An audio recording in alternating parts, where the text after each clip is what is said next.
Other questions from last time?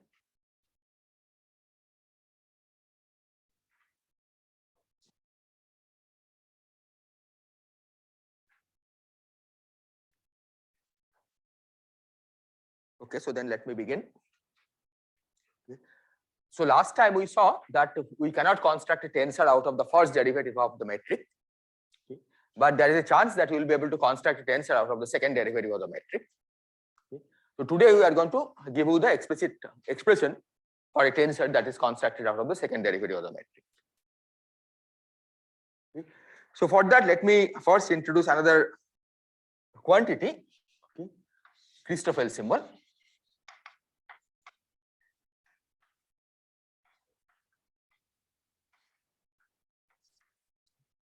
So this is defined as follows: gamma ijk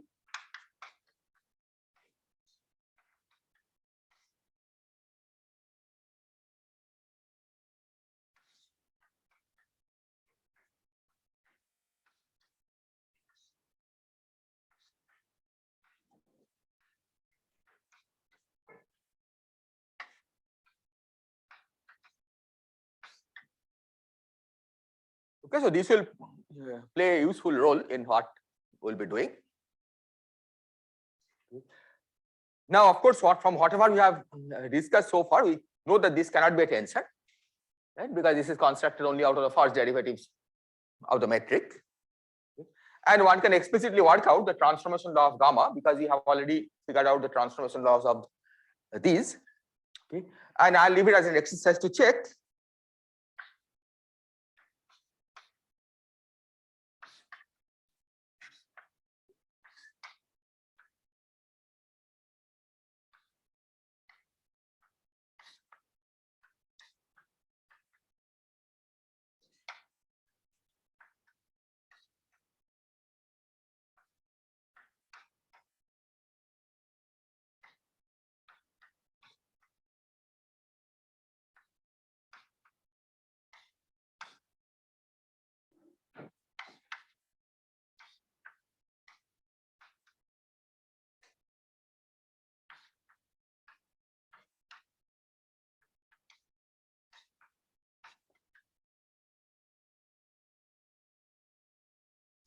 So if this was the only term, okay, then of course it would have been a tensor, right? Because this is exactly how a rank 1 to tensor is supposed to transform. Okay.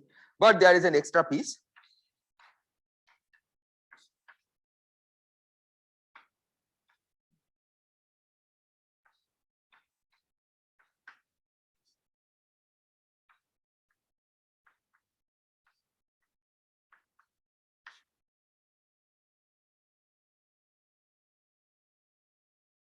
Okay, so this, as I said, this gamma will play a useful role, even though it's not a tensor. It can be used to construct tensors, so that we'll see later. Okay, but right now we just take this as a definition of gamma. Okay, and this is just a direct consequence of whatever we have studied so far.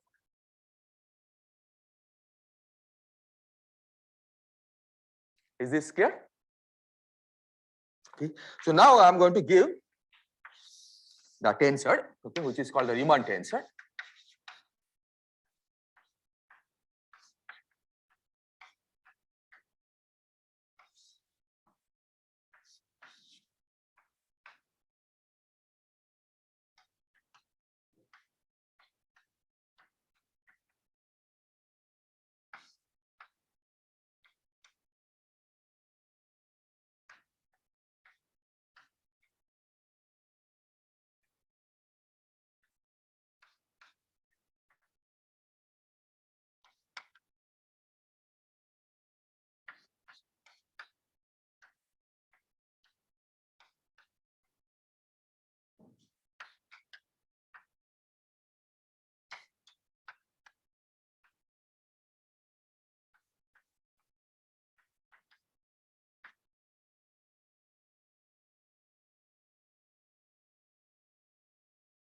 This can be shown to be a rank 1-3 tensor.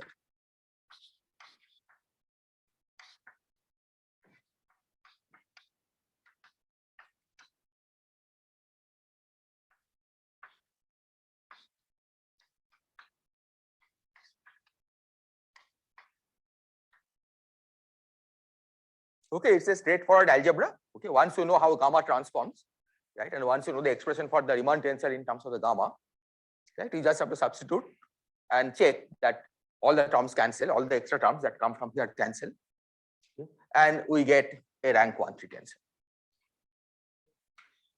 Yes.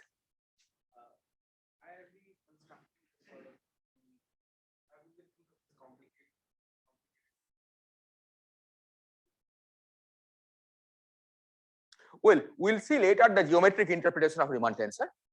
Right? Right now, I'm just giving it as an expression, and if I give it as an expression, you can check that it is a tensor. Right? I mean, you can also think of it this way: that suppose you want to, we have not been able to prove, for example, that you cannot construct tensor out of the second derivative of the metric. Right?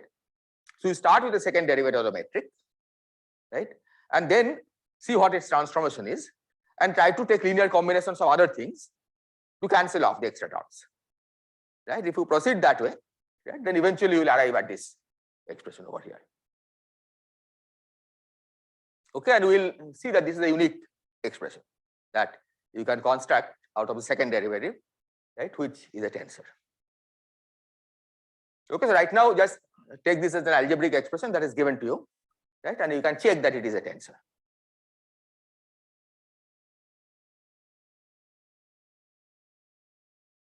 Is this clear?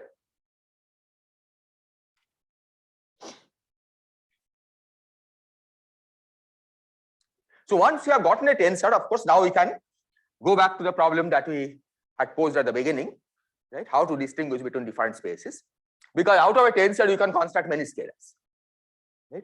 So construct scalars.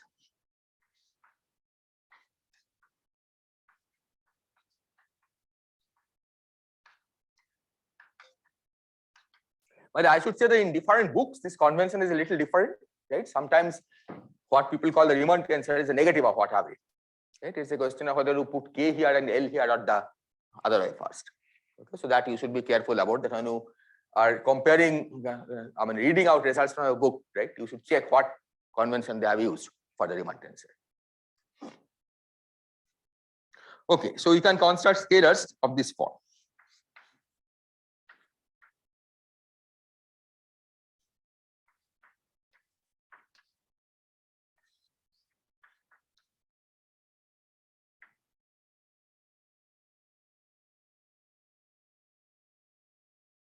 This is a scalar, right?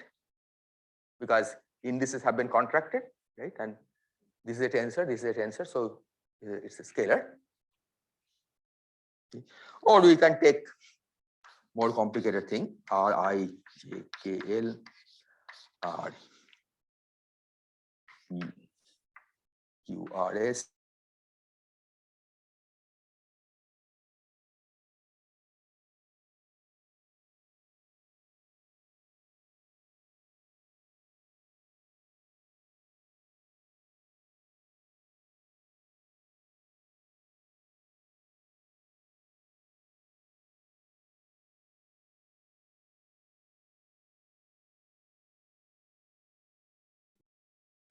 Now in Euclidean space,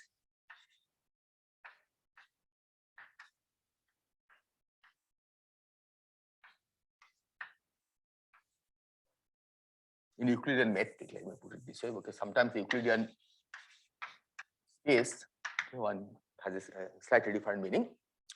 So if we choose Euclidean metric, okay, then what do you expect this scalar should be?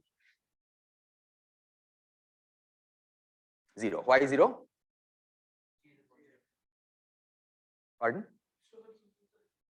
Christoffel symbol is 0. Yeah, because in Euclidean space, right, you can choose a coordinate system in which Gij is just delta Ij. Right?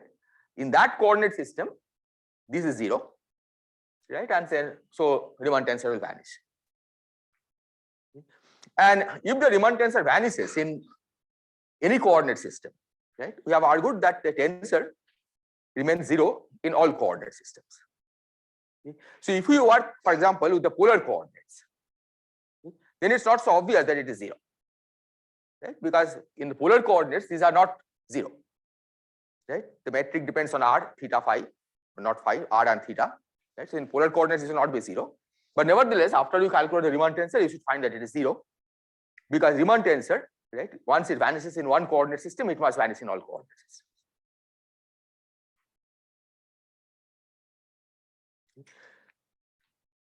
Now, I'll leave it as an exercise to check that for ds square is a square times d theta square plus sine square theta d phi square.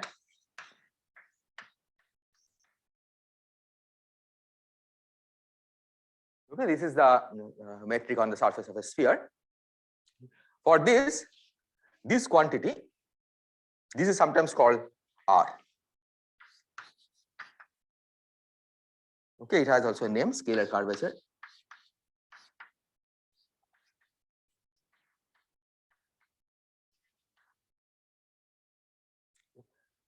For this metric, R is proportional to 1 over a square.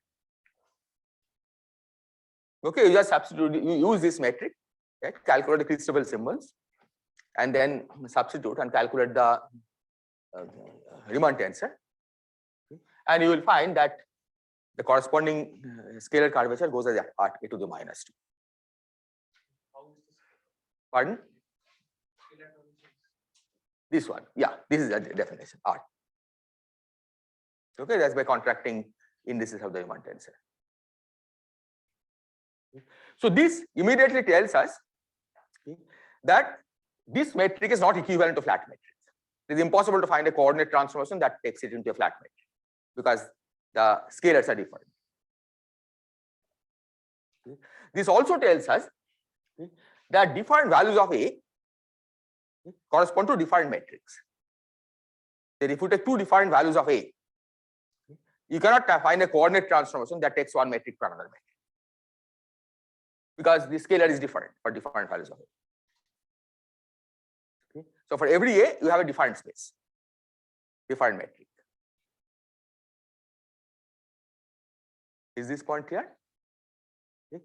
But note that if we had also added the dr square term, right? Suppose you had made it into R square and written the dr square term. For that metric, Riemann tensor would have been 0. Scalar curvature would have been 0. Okay. So it's only when you restrict to R equal to A surface that you get a non-zero scalar curvature.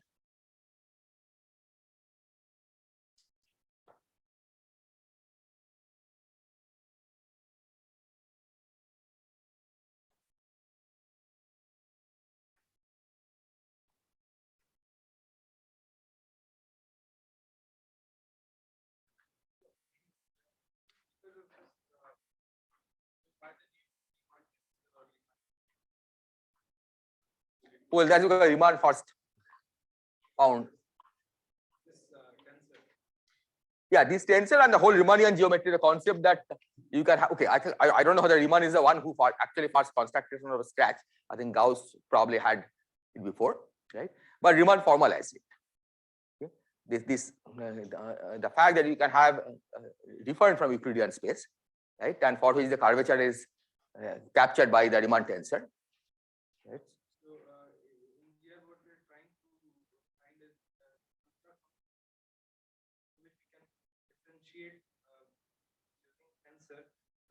Spaces. Yes, so that, yeah.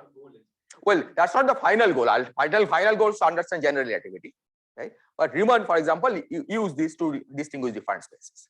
And then we tried formulating, like, using the metric. First, metric didn't work out at some point. First derivative didn't work out, and when we tried to construct a tensor which can do that, do the job, we uniquely found this tensor. Yes, I mean, fact that it's unique, we'll see. I have not shown that it's unique, right? But it is a unique tensor, right? Up to changes of the labeling, right? It's a unique tensor that you can get out of two derivatives for a metric. Okay. Okay, so now I'll describe some properties of the Riemann tensor. Okay. But for this, it is useful to define R IJKL, which is GIM RM JKL. Okay. So this is a standard convention that one uses, okay, which is that you can, when you lower the index by contracting with G with the metric, okay, you continue to use the same symbol, right? Same symbol R. Okay. So if you have a tensor A with some indices up, some indices down, and if you bring down one index or multiple indices by contracting with G, right, you still continue to call them the same tensor A, right? Label it by the same tensor A, but keep in mind that this is a different object, right? Because you have lowered the indices. Okay. So the only exception is you don't do it for G, right? Because Gij, Gjm, right, by this convention would have been written as Gim, right? Gim. Right? Because you have lowered the index, raised the index of G by this, or lowered the index of this by the Gij. But we don't call it Gij because this has another name, right? This is delta I. Okay, this is Kronecker delta. Okay, we could have called this Gim, but that's not what we use. But for all other tensors, this is a convention that one follows. So it's just a convention.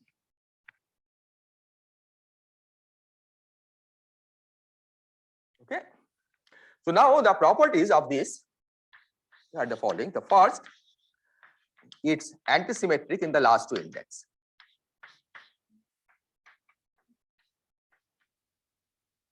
This one, in fact, follows just from the definition. If you look at the definition of the Riemann tensor, right, it's the fact that you have this doesn't matter. I mean, just by looking at this expression, you can check that if you exchange K and L, right, it just changes sign, because the two terms, you have a difference between two terms, right, which are just exchanged by KL, exchange of K and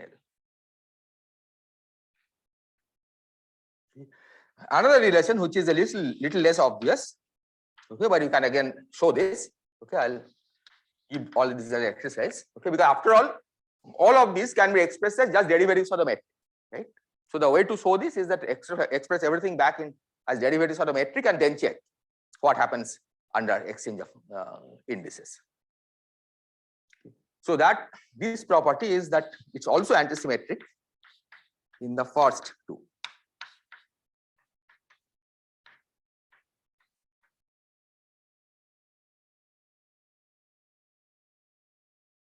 Okay, for this I needed to lower this. It will not have an antisymmetric. This by itself will not have this antisymmetric property, but after you lower this, you can show that it has this property. The third property is Rijkl is Rklij.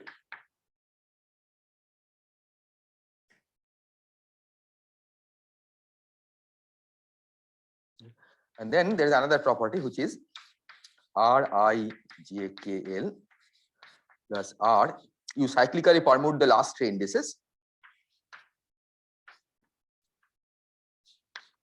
That sum is 0.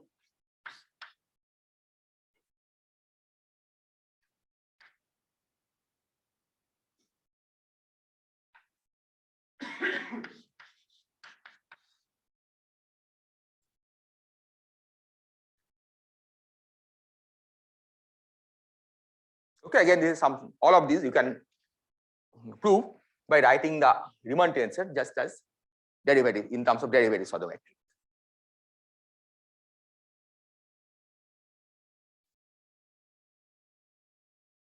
Is this okay? So using this, we are now going to count the number of independent components of the Riemann tensor. Okay. So first, let's look at these three conditions.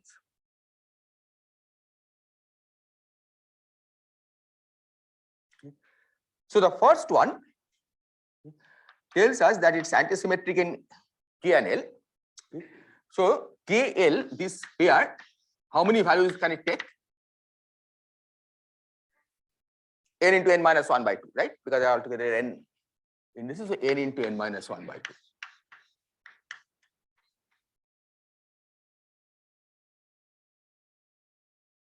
Similarly, Ij, again there is an antisymmetry. can take n into n minus 1 by 2.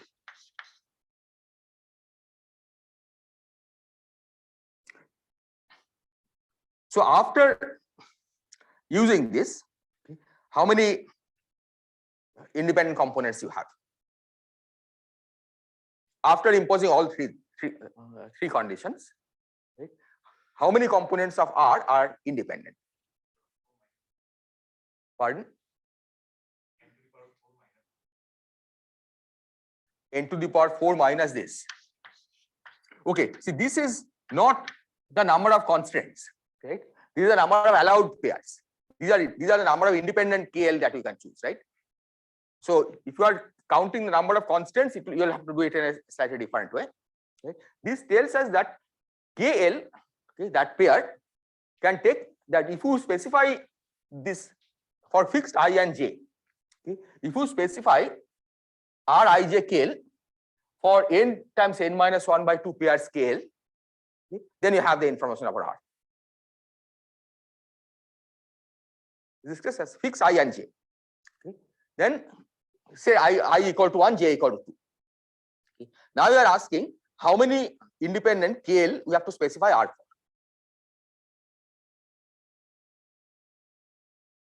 That is n into n minus 1 by 2. Okay. So this, pardon? Yes, now these are symmetric, right? So this is what it means, right? So now I'm asking that once you impose this, how many independent components you have to specify? That I tell you that all of these are true, right? How many independent components of R do you have to specify? Yes.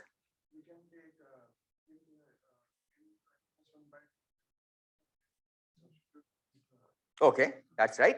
So it will be n into n minus 1 by 2 times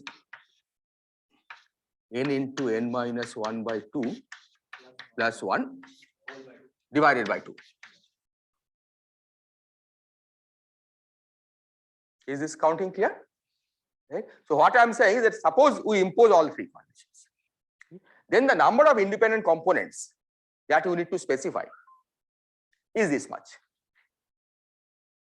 Okay, there are n into n minus 1 by 2 pairs KL for which you have to specify the value, n into n minus 1 by 2 index ij for which you specify the value, but you don't need it for all pairs ij and KL because there is symmetry, right? So it's this number. But we also have one more condition. Okay? So you are going to subtract the number of conditions that is imposed by here from that number. Is clear?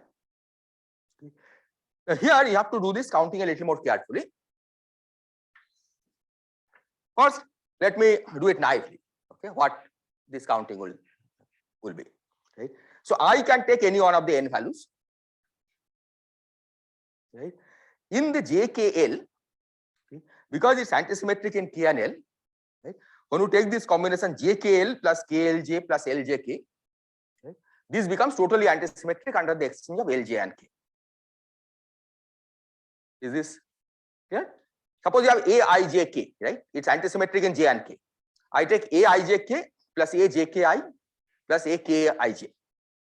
Okay? That combination is totally antisymmetric in IJ and K. So how many such independent combinations do we have? Totally antisymmetric index, totally antisymmetric 3-index object, right? Each index taking n values. Yeah, n into n minus 1 times n minus 2 by 6, right? NC3. Yeah, once you pick 3 out of n, the total antisymmetry already tells you that no other choice, right? That once you have picked 3, right, you are done. So naive counting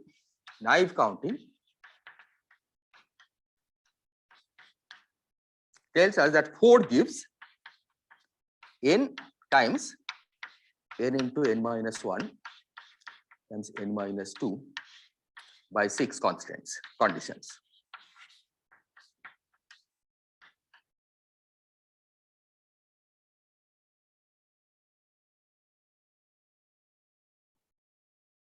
Okay. But this turns out to be overcounting. Okay, it's overcounting of the number of constants because you also have antisymmetry in I and G.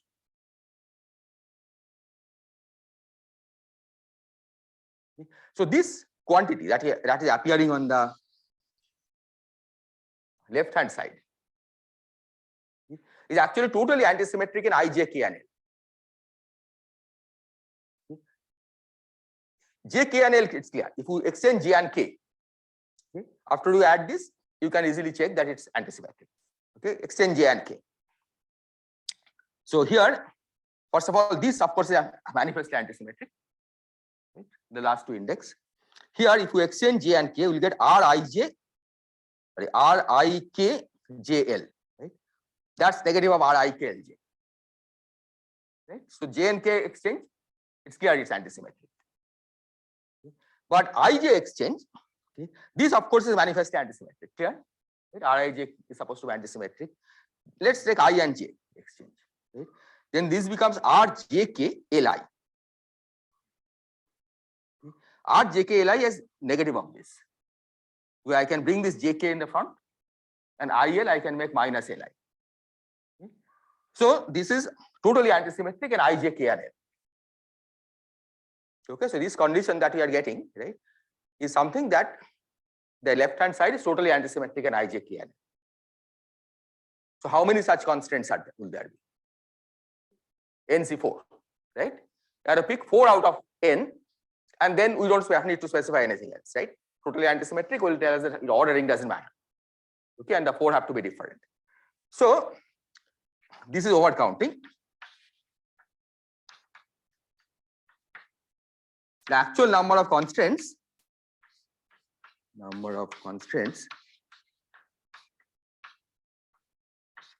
is NC4, which is n into n minus 1, n minus 2, n minus 3 over 24.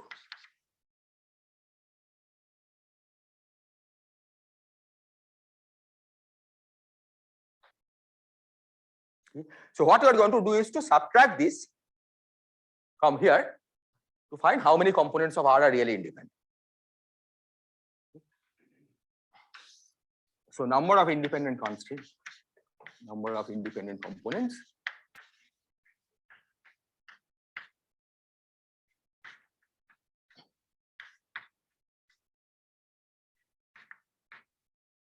is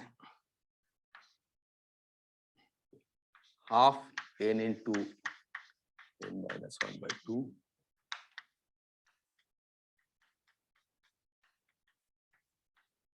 minus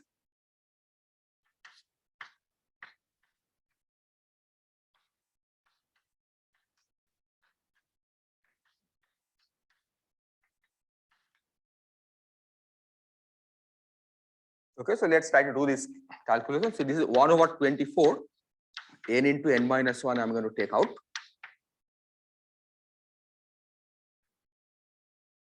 Okay, so there is 8 here, so there will be a factor of 3. N into n minus 1 I've taken out, so this will be inside there will be 3 n times 3n times n minus 1 plus 6. That's coming from here. Okay, we have to multiply by, we have taken out 2, so it's n into n minus 1 plus 2, and you have to multiply by 3, that's this. And then we subtract this, so that's minus n minus 2 times n minus 3, that's n squared minus 5n plus 6.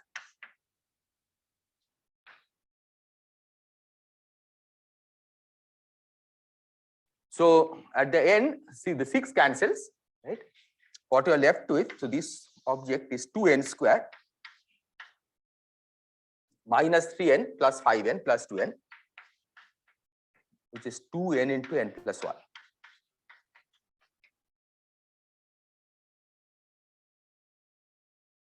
So at the end, once you multiply by this, then this number becomes 1 over 12 n squared n minus 1 times n plus 1.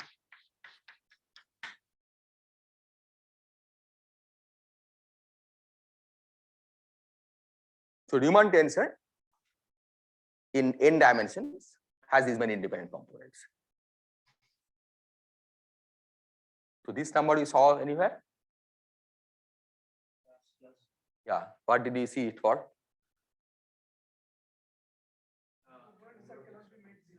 Yeah, number of components that can be made 0. Okay, we subtract it out, right? These many components couldn't be made 0. That's what you saw in last class, right? Because the number of equations minus number of conditions was this. Right? So it's the components of these components are Riemann tensor that you cannot make 0 by coordinate transformation.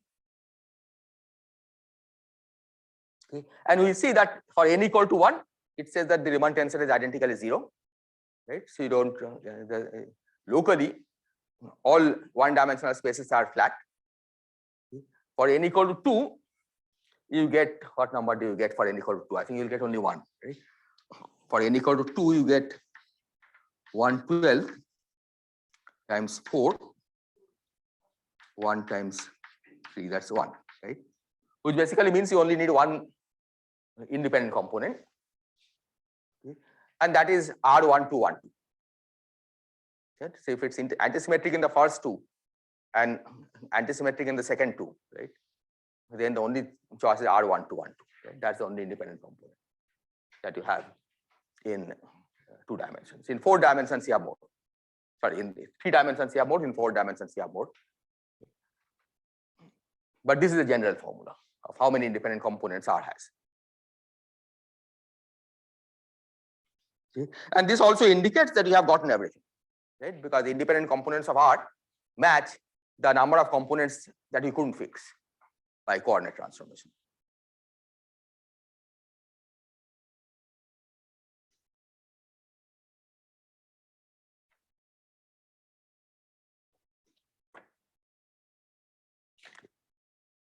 Are there questions?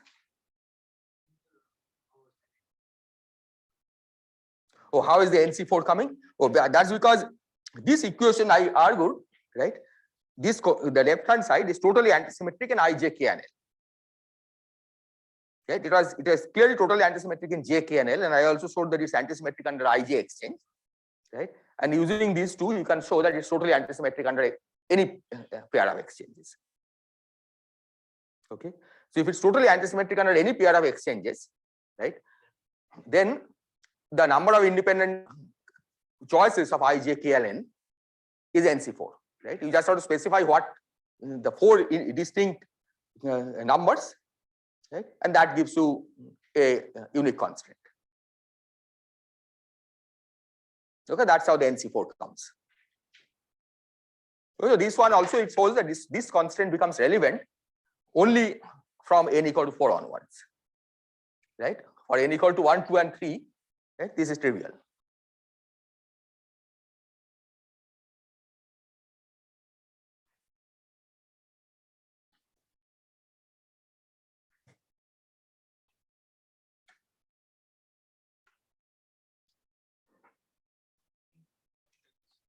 Yes.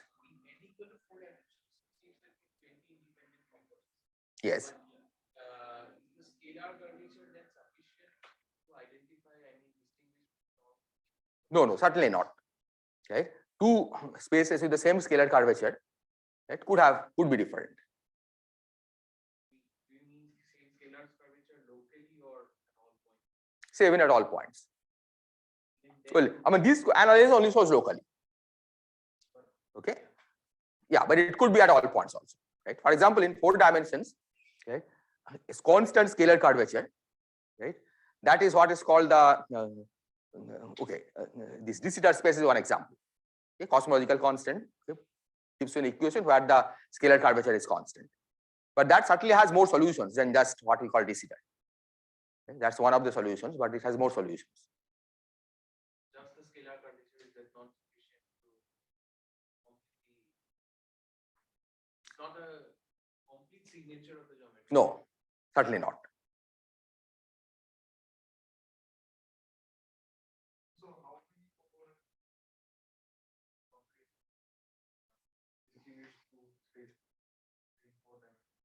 Well, if you can, okay, that's sometimes hard. If you can get say 20 independent components in independent scalars, that should be enough, right?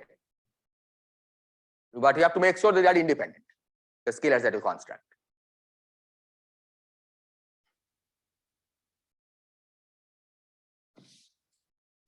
In fact, even in a flat space, right?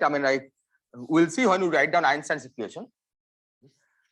In the absence of matter, the scalar curvature is 0, right? That's what Einstein's equation will tell you.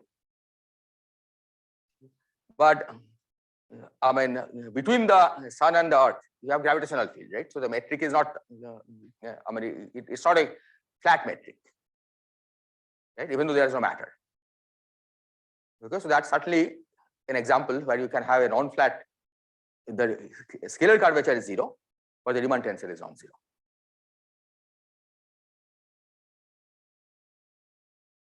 So scalar curvature certainly doesn't fix the space. Right? Vanishing scalar curvature may still allow for non-trivial Riemann tensor.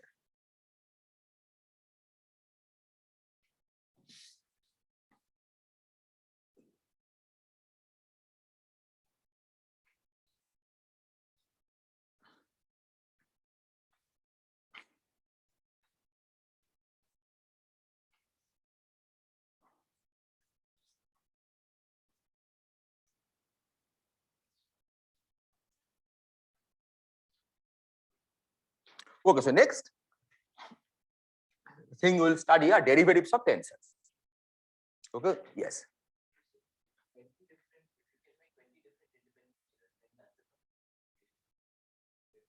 That should be, yes, I would think. Yeah.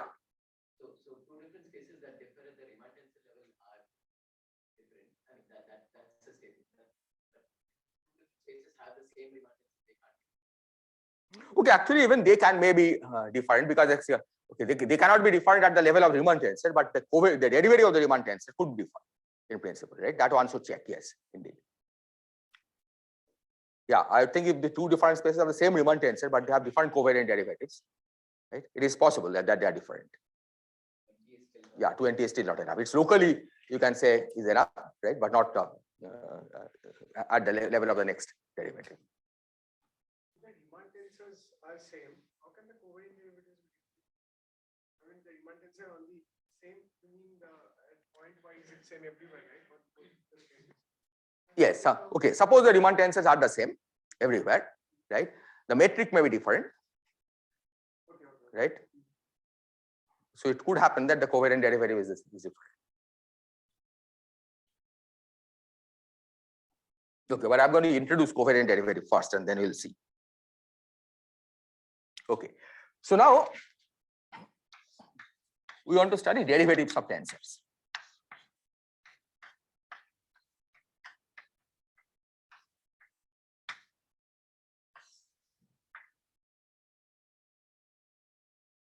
So we'll start with the simplest possible tensor, rank 0, 0, okay, which are also called scalars. So suppose A of x is a rank 0, 0 tensor.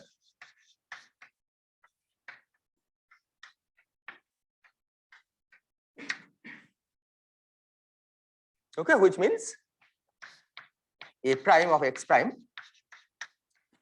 is equal to A of x.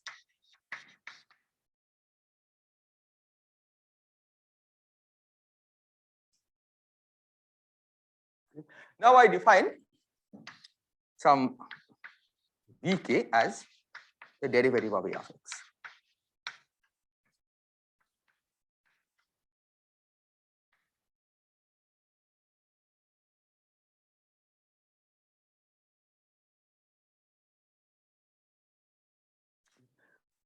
Then let's see how vk transforms. So v prime k of x prime, by definition, this is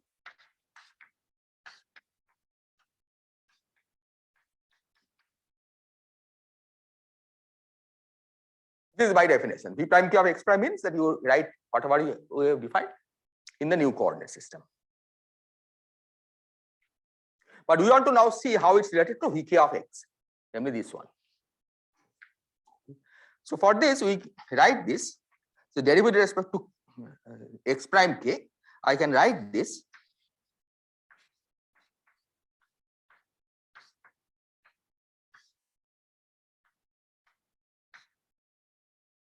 This becomes, by chain rule, I can write it this way. Right?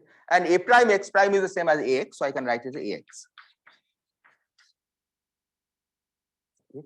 So this is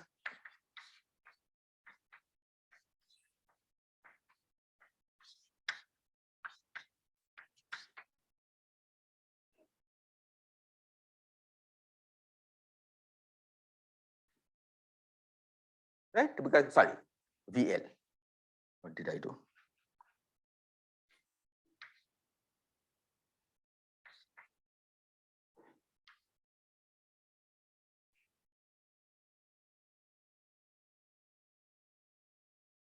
Is it clear?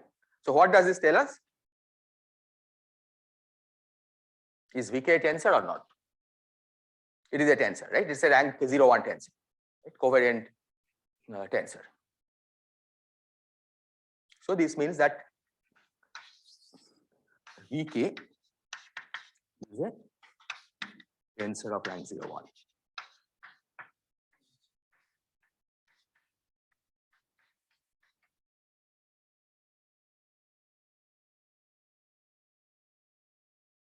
But this unfortunately doesn't work for higher tensors.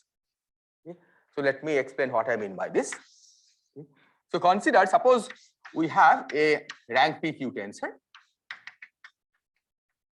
Call this A. Okay.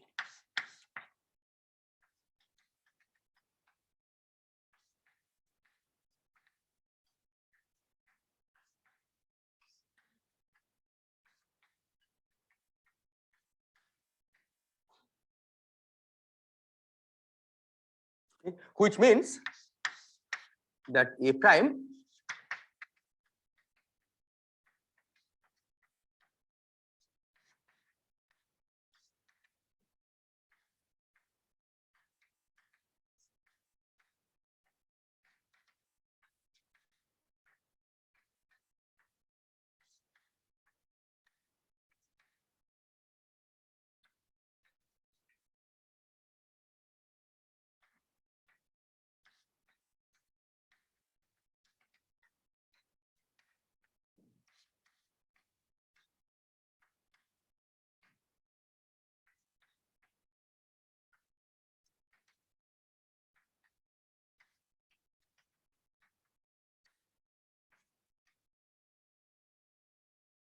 right? That's the meaning of A being a rank PQ tensor.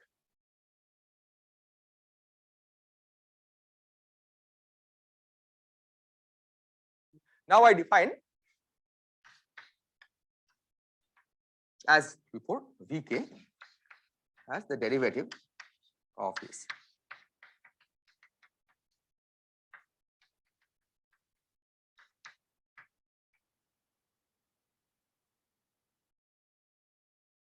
Okay, and I want to check if Vk transforms as a, sorry, we should have more index.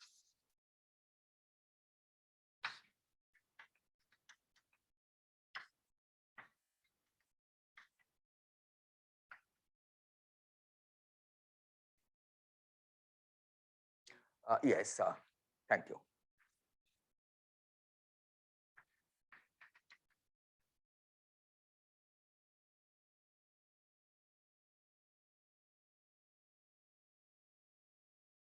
So this is just a derivative of the original tensor, just like we had a derivative of A. And now we want to see if this transforms as a rank PQ plus 1 tensor. Okay. So for that we have to find its transform, right? So let's do that. So V prime I1 to IP Kj1 to Jq.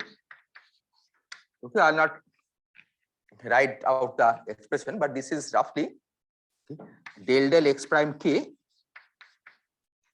of whatever has appeared here, right? Of whatever has appeared here. Sorry, whatever has appeared where this.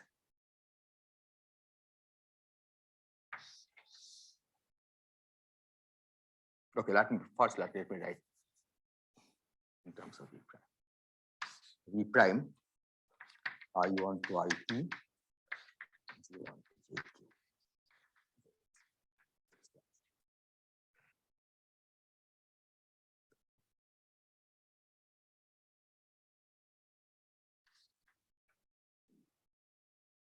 Okay, I just substitute the definition of V that I gave here.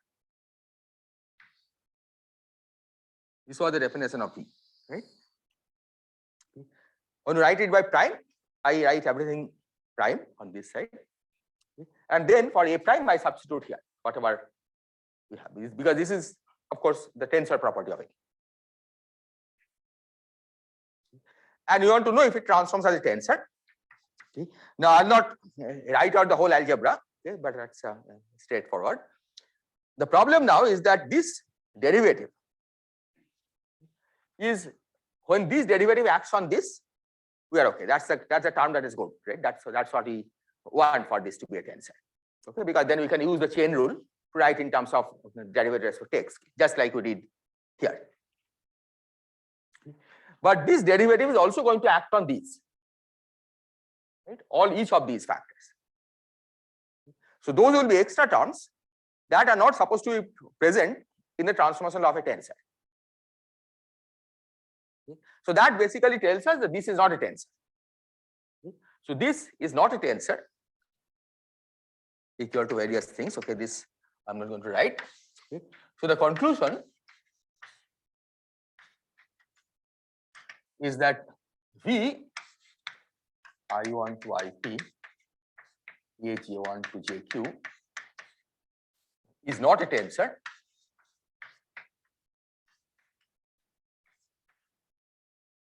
since this object del x prime k derivative acts also on these factors.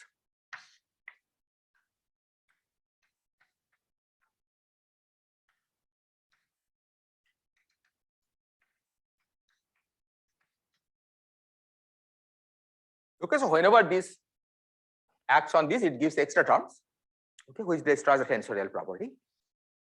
And this analysis is more or less the same as the analysis that we did last time to show that the derivative of the metric doesn't transform as a tensor. This is a more general version of that. The metric was a rank 0 to tensor. This is a more general version of the same story.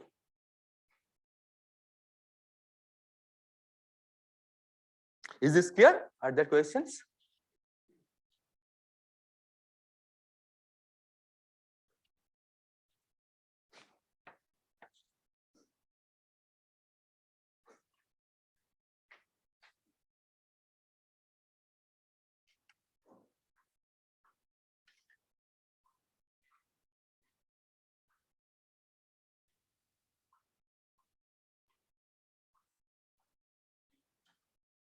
Yes. Second derivative of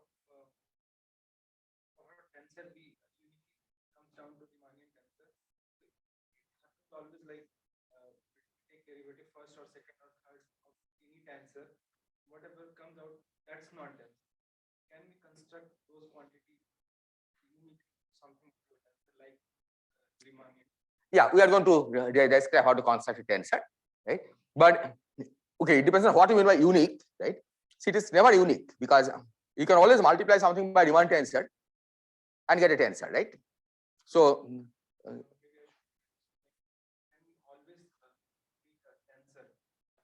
yeah, so you are going to make a tensor out of these derivatives, right? We are going to describe how to make a tensor. Okay? This uniqueness, right, that you are referring to, right? If you don't specify any more condition, then it's not unique because you can just multiply the original tensor by Riemann tensor and that's a tensor, right? That you can always add to things. But there is a sense in which it is unique, right? Which is that if you demand that you should have at most one derivative, right? Not even parts of derivative, just at most one derivative, right? In this each term in the expression, then the expression is unique. And I'm going to write that now. So let me write the expression for the tensor, and then we'll see.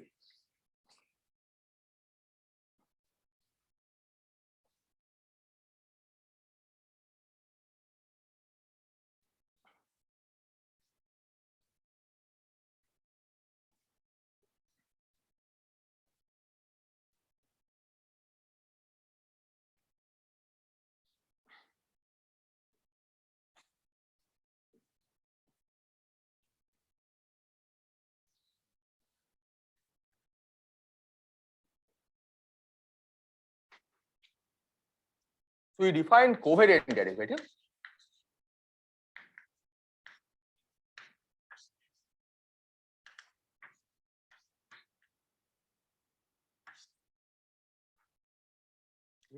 As follows, which is denoted by dk.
Stop. Continues, now it's minus.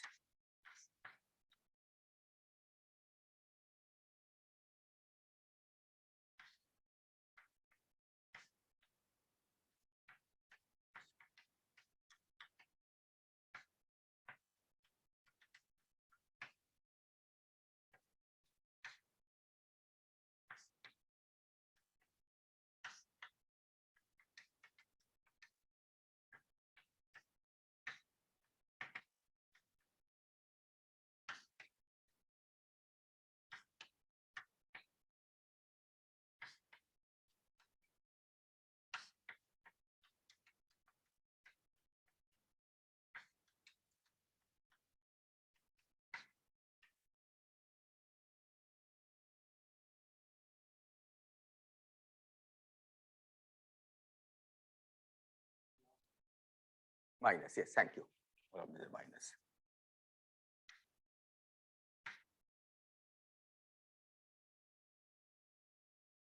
So this looks like a lot of terms, but there is a pattern, of course. So there are two defined expressions that you have to remember: the derivative, the covariant derivative acting on a contravariant index and a covariant index, right? The index up and index down. So for each contravariant index, okay, the structure is that, okay, first of all, of course, there is an ordinary derivative. Okay. Then you take one index at a time, okay, on top, replace it by m, and contract with gamma I1 km. Similarly, next you take the second index, okay, I2, replace it by m, and write gamma I2 km, and so on. Okay. So these are one set of terms that tells you what happens for the contravariant indices. So for the covariant indices, okay, there is a similar structure, but it's different. Okay. So here you again take one index at a time, replace it by m, but that m, of course, will have to appear on the top now, okay, because you contract only indices up and down, okay, and you have kj1. Okay. Next, you take the second index, okay, replace it by m, and write gamma m kj2, and so on. So the claim is that this quantity is covariant, is a tensor. That this is claim,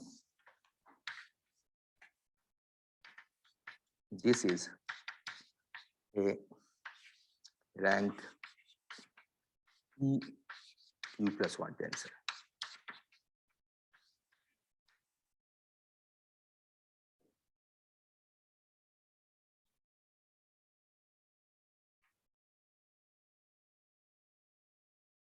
So how do we prove this?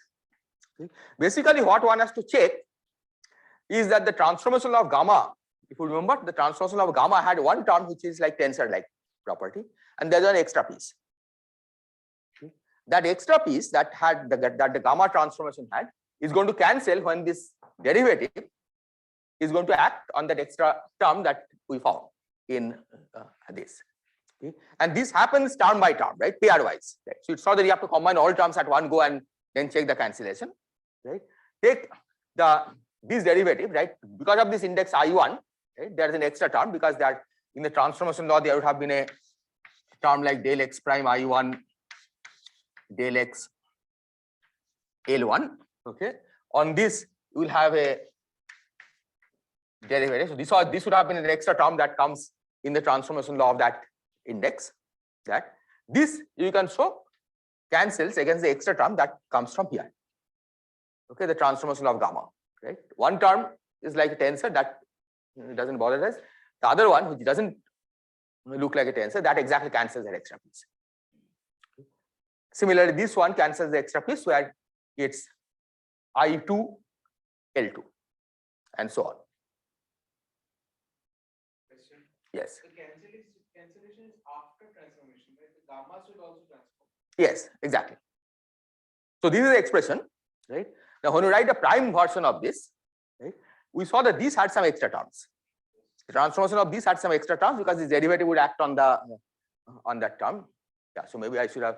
What we are saying probably is that it should be like this.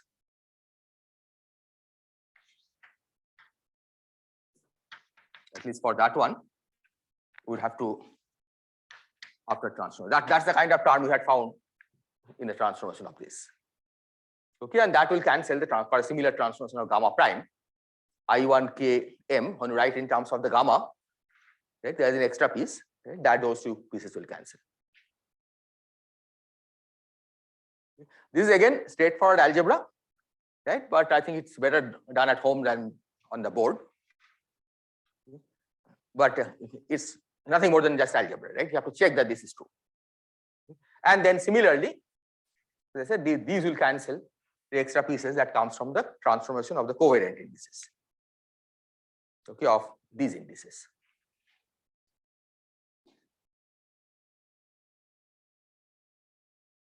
Is this statement clear? So this is called a covariant derivative, right? So covariant derivative operation produces a tensor out of a tensor. Okay. And the ordinary derivative that we saw acting on the scalar is a special case of this, because if you have no indices like this, then you don't have terms like this. Right? So the ordinary derivative of the scalar is a special case of covariant derivatives. For the scalar, you could also write ordinary derivative as a covariant derivative, right? Because they are the same.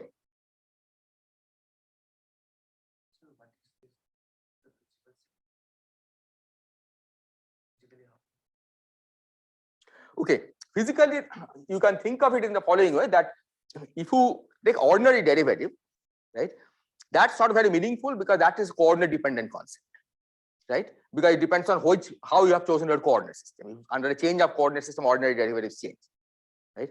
Covariant derivatives also change, right? But covariant derivatives somehow change nicer, in a nicer way. So the fact that you should be able to define a covariant derivative was not guaranteed from the beginning, right? Maybe all derivatives, none of the derivatives will have this property, right? But this particular combination does seem to have that property. Okay. Later on, we will discuss the notion of parallel transport, right, where the meaning of covariant derivative may become a little more clear, that what it means physically, right? This covariant derivative. Okay. Right now, the way I have described, just like the Riemann tensor I introduced as an algebraic expression which transforms like a tensor, we just think of this also as an algebraic expression which transforms as a tensor.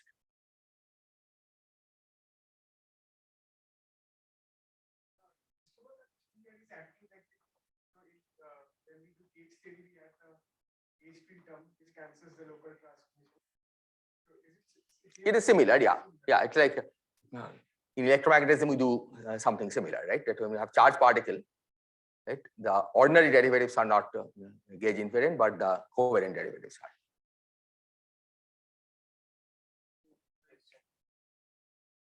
Seems we have something like a Laplacian or a double application of derivative. Careful because derivatives can be defined differently for different rank tensors, rank dependent. Indeed, yeah.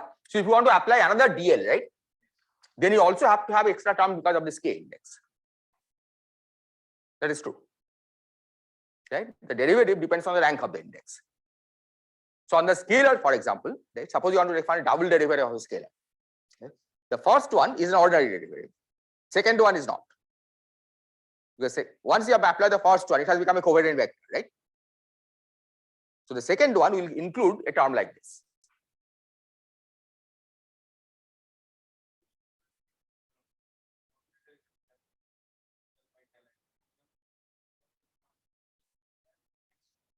Yes.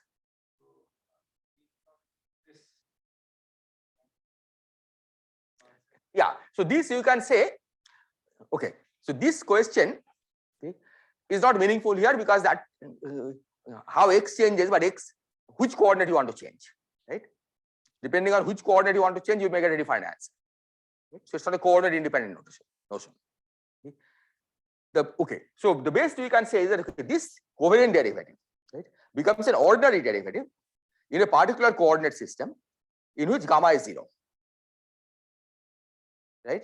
And we have seen that it is possible to find a coordinate system in which the gamma is 0 at a particular point. Right? Because you can make the first derivative of the matrix 0 and gamma is constructed out of the first derivative, right?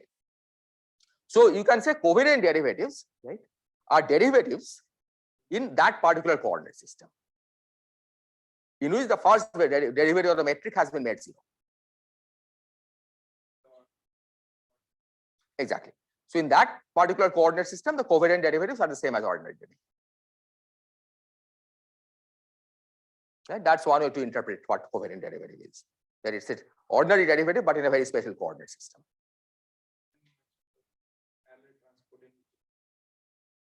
Yeah.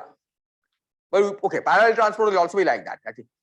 A vector when you transport, right? In flat space, it's clear what a vector here and two different points, right? What do you mean by a vector here parallel to a vector there? In curved space, it's not clear what it means, right? Because in different coordinate system, the vectors rotate, right? So what do you mean by vector here being parallel to vector there, right? Because you can choose different coordinate system and a parallel vector will look different. So there again, for close by points, right, you can define the notion of these parallel vectors, where you say that okay, we call the two vectors parallel only in this spatial coordinate system in which the first derivative of the metric is 0. Right? So you give some spatial role to those coordinate systems in which you have made the first derivative of the metric to 0.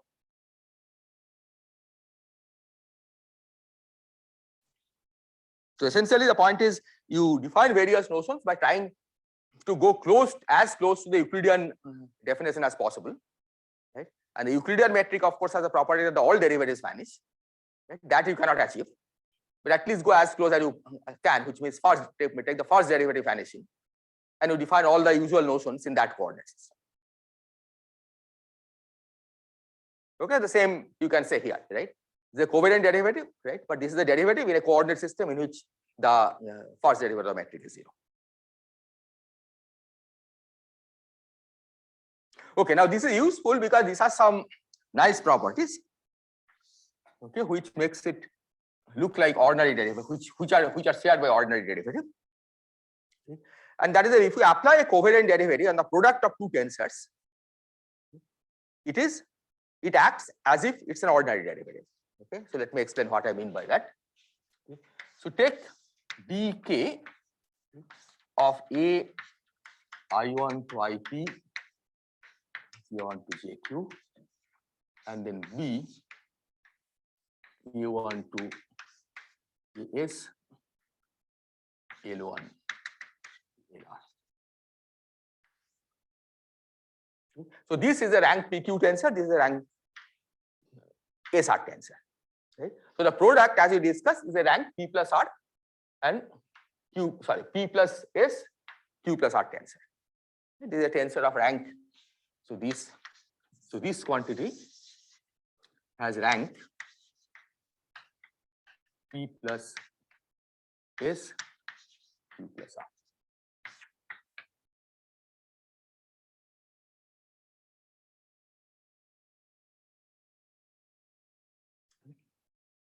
So you can define what the covariant derivative is, right, by following the same formula, except that instead of having P, you will have P plus R factors like this, and instead of having Q, you have P plus S factors like that, and Q plus R factors like this.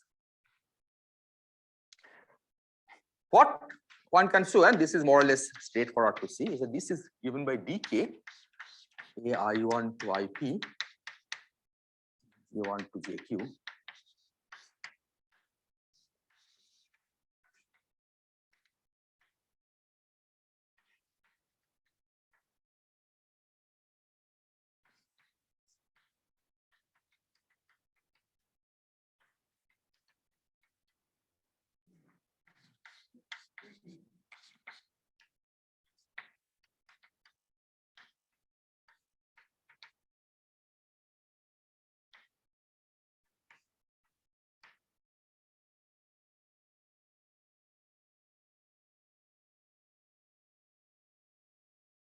This is the way an ordinary derivative acts, right?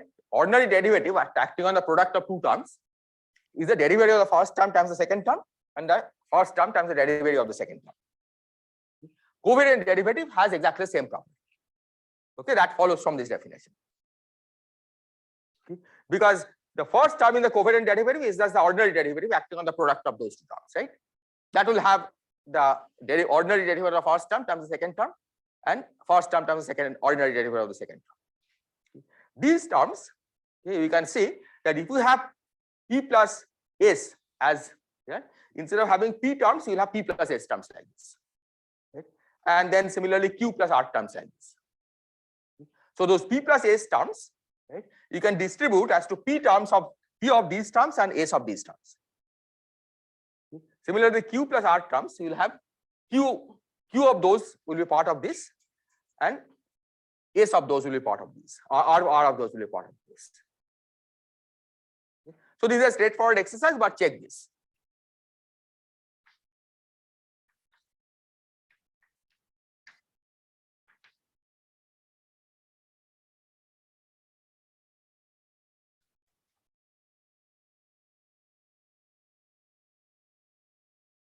Is this clear?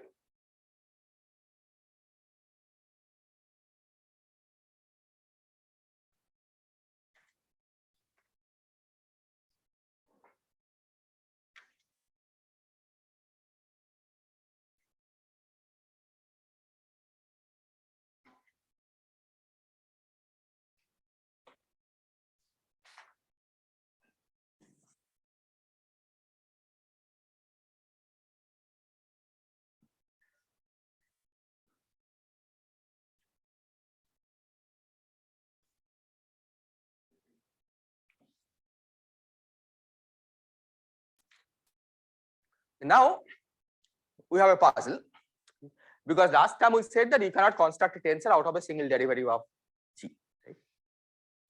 So what about this?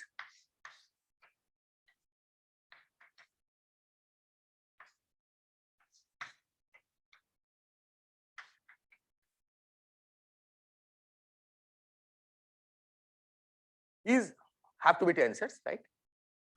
Because these are covariant derivatives of tensors, right? But we said that you cannot construct anything out of the first derivative of G, right? So there must be zero, right? See, first it's clear there is a construct out of the first derivative of G, right? Because ordinary derivative of G is of course first derivative, and then there is a gamma times G, but gamma is constructed out of the first derivative of G, right? So these are identically zero.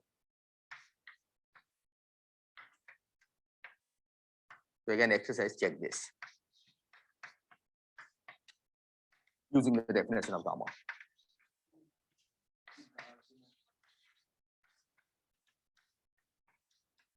Pardon? Why they are zero? Yeah, the argument was that we had said earlier that we had proved last time that it is impossible to construct a tensor out of the first derivative of G, right? Now this one, let's take this one. So what is this one? This will be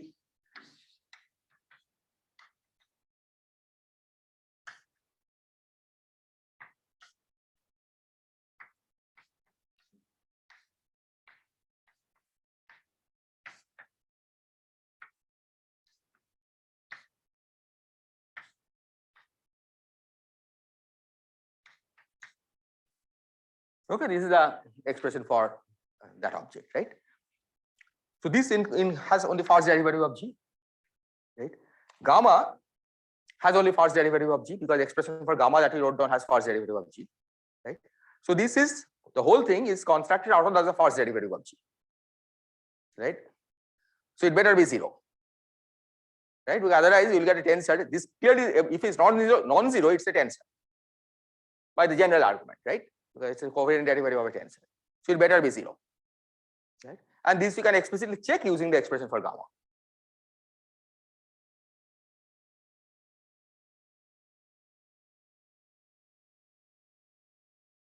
Is this clear?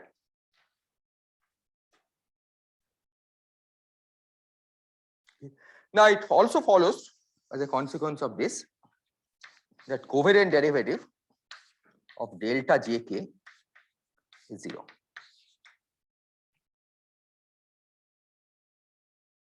Delta jk is a Kronecker delta. Now is this obvious that it is 0?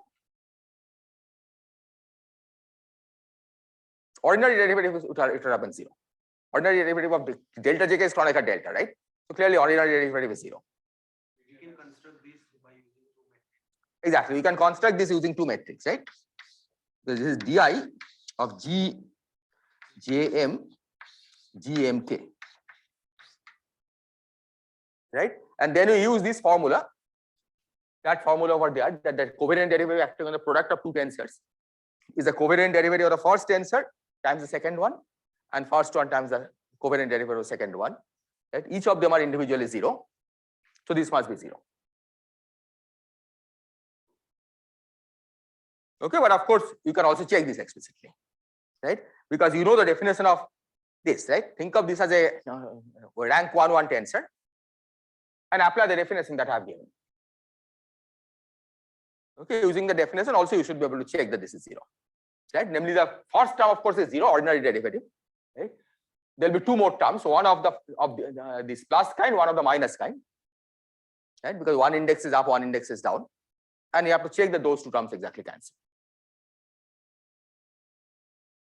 Yeah, assuming contraction commutes with taking derivative, because here the contraction was before taking derivative, but now when we are using the limits, then the contraction should be after taking derivative. But contraction is just identifying two indices and summing, right?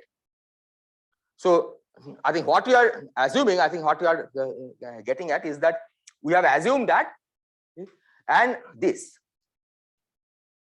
right? Once you do this, then the contraction you can do. Contraction is just identifying two indices and summing them. Like linearity we are assuming over. Yeah, I mean I could have written this as G J M G N K. That product is 0, right? That is also important. And then you are just setting the two indices m and n equal.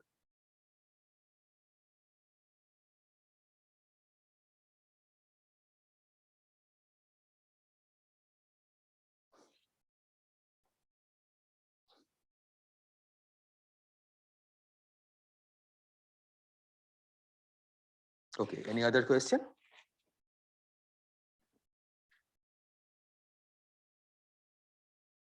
Okay, so now at least for the time being, we leave all the definitions, okay, and we now try to understand what this imply for geometry, right?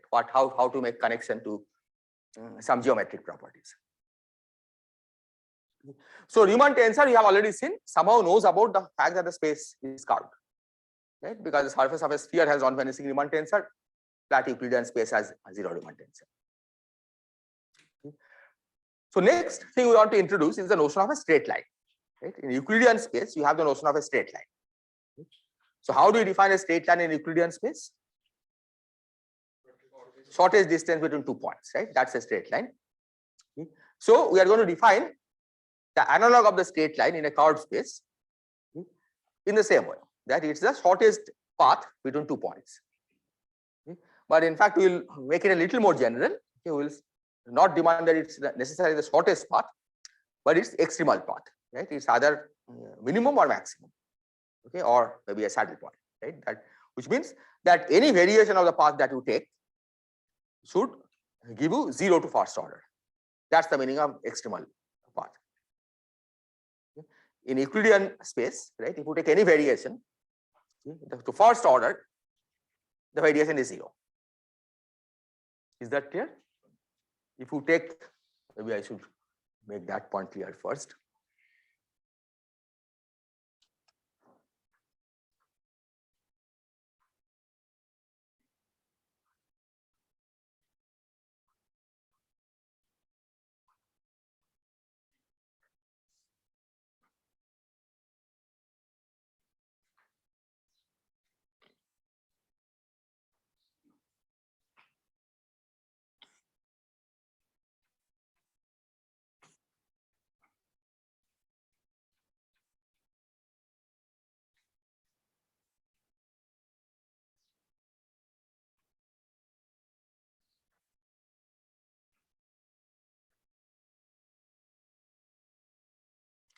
In the Euclidean space, we call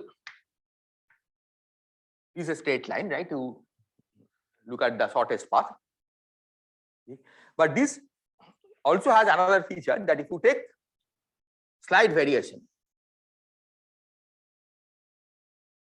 okay, say delta x, then the difference between these two path lengths is of order delta x square. Order delta x term vanishes. This is the same reason why a minimum has a property that the first derivative is 0. Right? Minimum of a function, the function is the first derivative is 0. So if you make a slight deviation from the minimum, the change is of order delta x square. The same is true here. Okay, even though you may not normally think of it that way, right? That the fact that it's a straight line means that if you make a slight deviation from a straight line, then the change in the path length will be of order of the square of the deviation.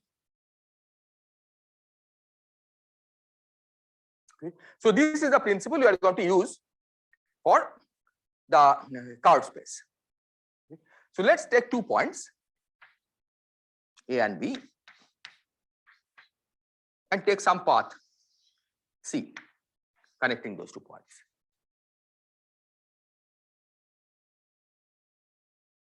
So what is the length of C? Length of C is integral A to B. Let me write it as integral along C of ds.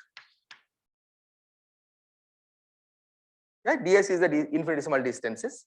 Right? So you just divide it into many small regions, many small segments, and each segment, right, ds is the length of this segment, and you just sum them up. Right? That's the meaning of integration along the path. Okay. But we need a better expression for this, right? If you want to figure out what the path should look like, we need a better expression for this, and for this you have to find a way to label the trajectory. Okay.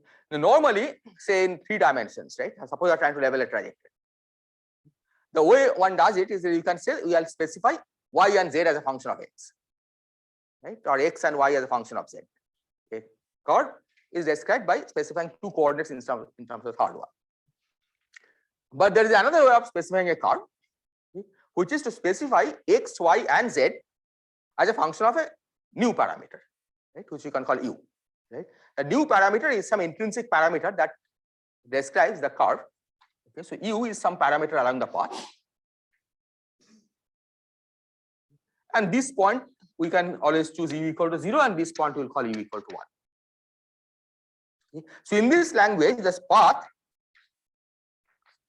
is specified by gives path corresponds to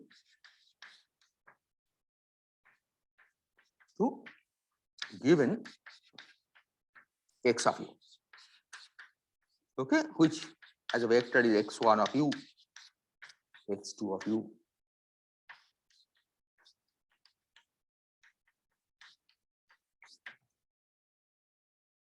Okay. You can go back from here to the usual description, okay, by simply eliminating u, right?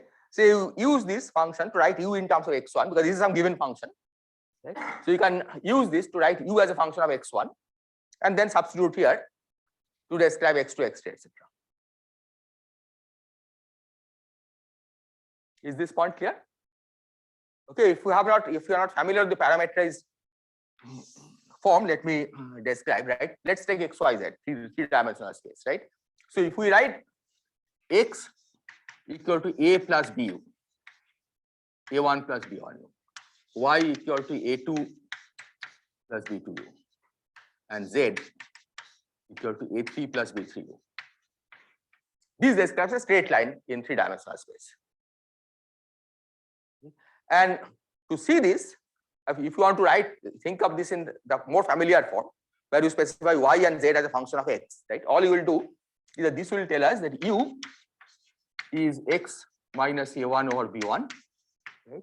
And then you can write this y as a2 plus b2 times x minus a1 over b1, and z equal to a3 times x minus a1 over b1. Yeah, this is the form in which you specify y and z as a function of x. Okay? But this is more symmetric, clearly, right? You specify everything as a function of u. Okay? The other point in parameterizing this is that there is a lot of freedom in choosing u. Right? I could have written this as u square, would have made no difference. Right? By the time you eliminate u square, right, you are back to the same straight line equations. So in this parametric form, right, how you choose u is up to you. Okay, many different choices of u may describe the same curve. Okay, so this is a freedom we will keep in mind because you are going to utilize this. Is this clear? Okay. So in this language, okay, this length we will write as integral over du. Okay, and we take u from 0 to 1. Yes. In the curved space, here you have written this coordinate. No, this is describing this in the Euclidean space. We are going to do it in card space. Okay, I mean even in card space. Okay, this is in card space. Yes, you can write it this way. Up to this point, it's in card space. Yes. Well, as long as the in a coordinate system in which this curve is embedded, right? It doesn't have to be everywhere. Right? So the curved space is embedded in bigger. No, we are not saying it's in a bigger place. This is an n-dimensional space, right? In this n-dimensional space, you are specifying a curve. Like if you have a sphere, surface of a sphere, right? We can specify a curve on the surface of a sphere, right? We are not embedding it in a bigger space. The curve stays on the surface of the sphere. Okay? And we are specifying theta and phi as a function of u. That will be a curve on the sphere, right? Okay. So that's a good example to keep in mind, right? If you take the surface of a sphere, which is labeled by theta and phi, right? You are specifying theta as a function of u and phi as a function of u.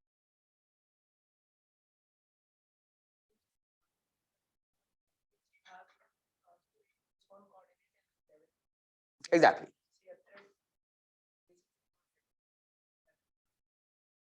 Yeah. So u is some, you can say flat. Okay, it did not even be flat. U is some coordinate system on the thread, right? And everything else is a function of that coordinate.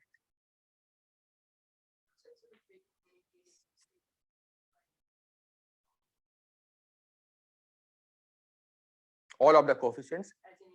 Yeah, indeed. Right. So when you say that it's a straight line between this, you will be able to fix a1, a2, a3. Right. Not all of these are independent because some of them can be absorbed inside you. But in this form, right, indeed, the initial and final points will be fixed. Okay. So the length of the curve will be this times square root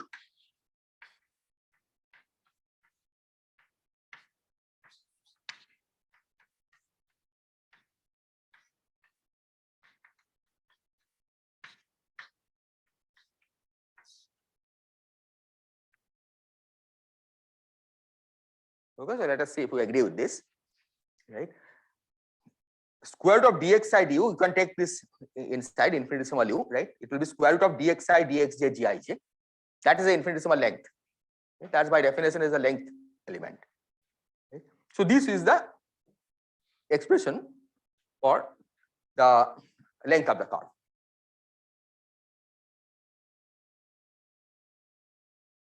Is this point clear?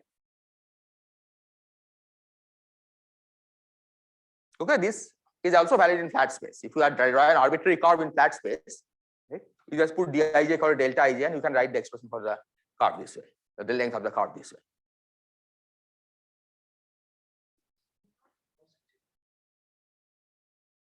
Well, we are considering now Euclidean metric, right? All eigenvalues positive, so this is positive. Right? Later on in the Minkowski signature, it will be different. Is this clear?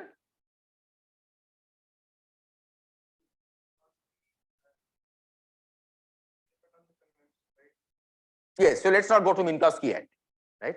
When we go to Minkowski, we'll fix the convention. Okay. Right now we are in Euclidean space, so this is completely well-defined object.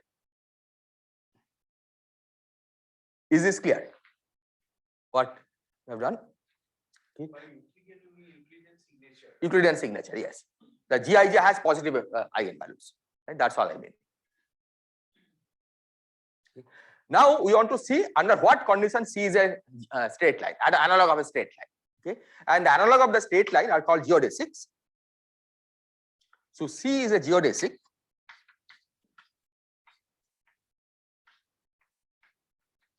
if delta L equal to 0 under x of u going to x of u plus delta x of u to first order.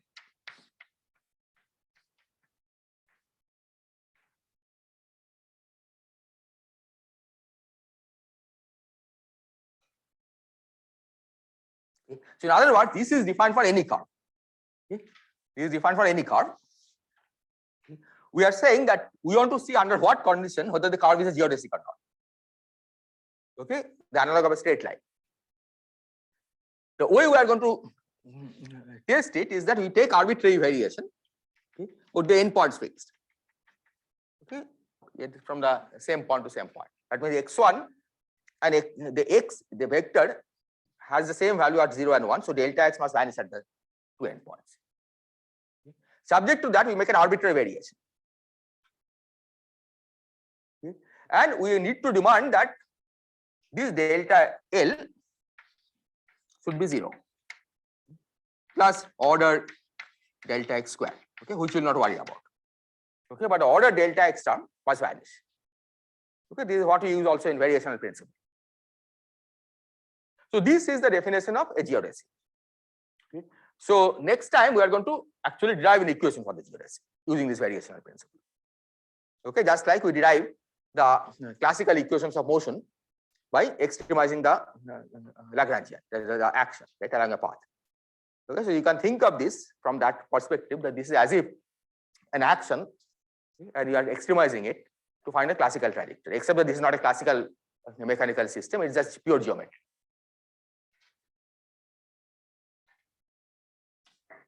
Okay, so I think today I'll stop here. Are there questions?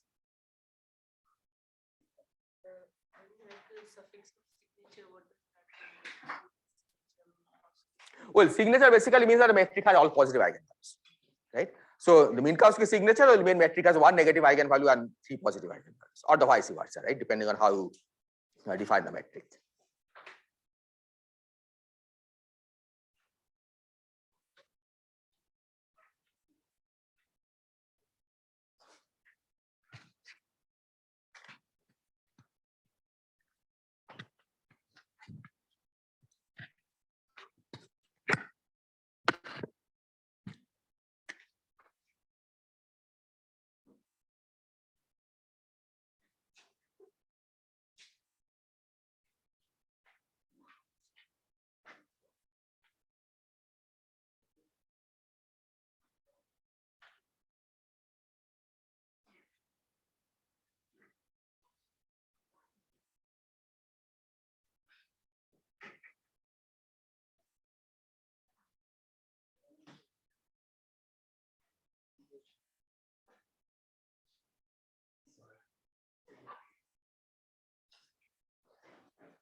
अच्छा